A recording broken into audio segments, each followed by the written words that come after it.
Good morning, everyone. My name is Crystal Joy Pagasita, together with my teammates, Lainzel Angela Selmo, Kate Nina Dagasuhan, will talk about taxation during Commonwealth period and fiscal policy from 1946 to present. Accordingly, a tax is a compulsory financial charge or some other type of levy imposed on a taxpayer by a governmental organization in order to fund government spending and various public expenditures.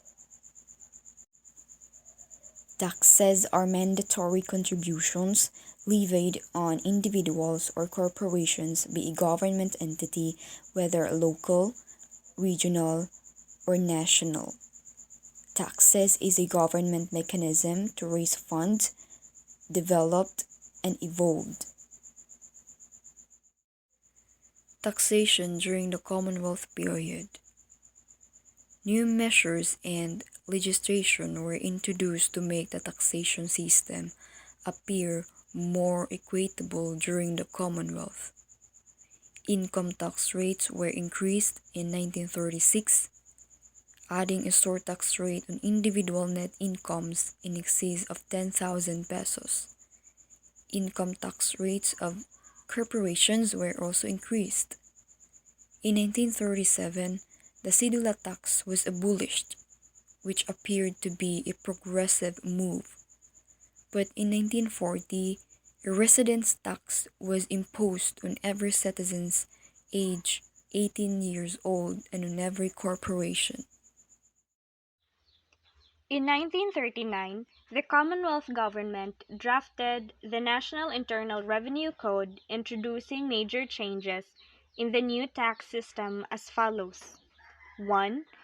The normal tax of 3% and the surtax on income was replaced by a single tax at a progressive rate. 2. Personal exemptions were reduced. 3.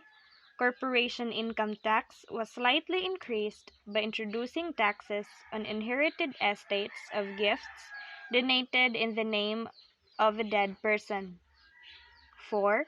The cumulative sales tax was replaced by a single turnover tax of 10% on luxuries. 5. Taxes on liquors, cigarettes, forestry products, and mining were increased. 6. Dividends or dividends were made taxable.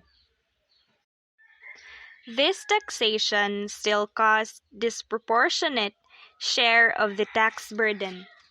In short, this system did not make the Filipinos' life easier. Rather, it gives more opportunity to others to take advantage to the lower class as they manage to maneuver the situation for their benefits. Thus, the tax system that was introduced by the Americans remained unequitable. The lower class is still in agony as they are paying bills to the government that is called tax. However, the upper class perceived this situation as a chance or a opportunity to make themselves more wealthy and affluent. The agriculture sector was still taxed low to promote growth, but there was no incentive for industrial investment to take root and develop. At the outbreak of World War II under the Japanese regime in 1942 to 1945, the Bureau was combined with the Customs Office and was headed by a Director of Customs and Internal Revenue. And for more than 3 years, the Philippines was successfully captured by the Japanese, and so, during the World War II, the Japanese administration continued the system of tax collection introduced during the Commonwealth, but with the exemptions of the Japanese armed forces. During those times, the foreign trade as the source of their income was put to a stop, and so the main sources of their income came from the sources of taxation from amusements, manufactures, professions, and business licenses.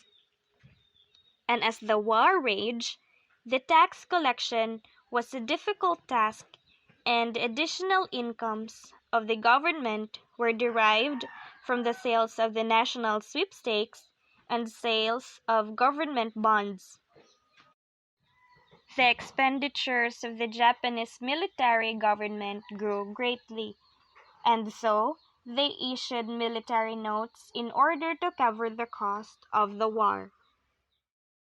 In definition, fiscal policy is a government policy that attempts to influence the direction of the economy through changes in government spending or taxes. Governments use fiscal policy to influence the level of aggregate demand in the economy in an effort to achieve the economic objectives of price stability, full employment, and economic growth.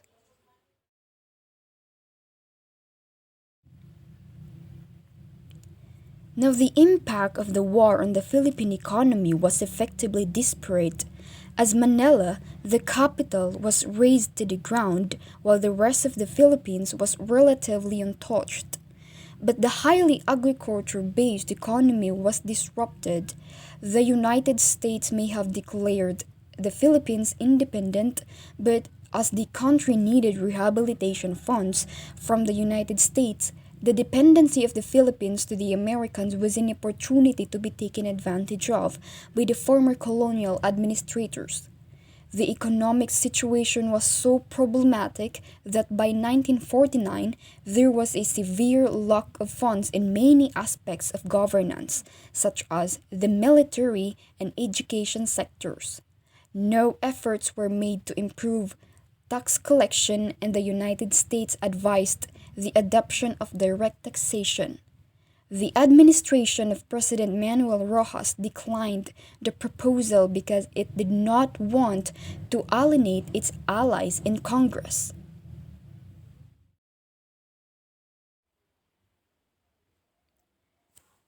The impetus for economic growth came during the time of President Elpidio Quirino through the implementation of import and exchange controls that lead to import substitution development. This policy allowed for the expansion of a viable manufacturing sector that reduced economic dependence on imports. New tax measures were also passed, which included higher corporate tax rates that increased government's revenues. Tax revenue in 1953 increased twofold compared to 1948, the year when Quirino first assumed presidency.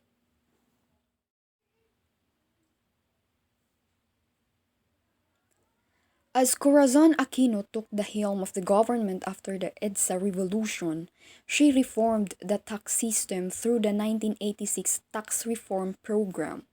The aim was to improve the responsiveness of the tax system, promote equity by ensuring that similarly situated individuals and firms bear the same tax burden, promote growth by withdrawing or modifying taxes that reduce incentives to work or produce, and improve tax administration by simplifying the tax system and promoting tax compliance.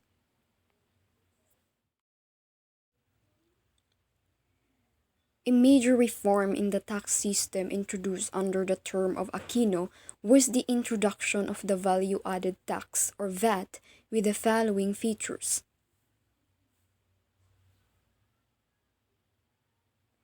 The VAT law was signed in 1986 and put to effect in 1988. While it was a reliable source of revenue for the government, new tax laws would reduce its reliability as legislated exemptions grew. Greater political stability during the administration of Fidel Ramos in 1992 allowed for continued economic growth. The Ramos administration ventured into its own tax reform program in 1997 through the Comprehensive Tax Reform Program, which was implemented to make the tax system broad based, simple, and with reasonable tax rates. minimize tax avoidance allowed by existing flaws and loopholes in the system, encourage payments by increasing tax exemptions levels, lowering the highest tax rates and simplifying procedures, and regionalize the grant of tax incentives, which was estimated to be worth 531.7 billion pesos in 1994.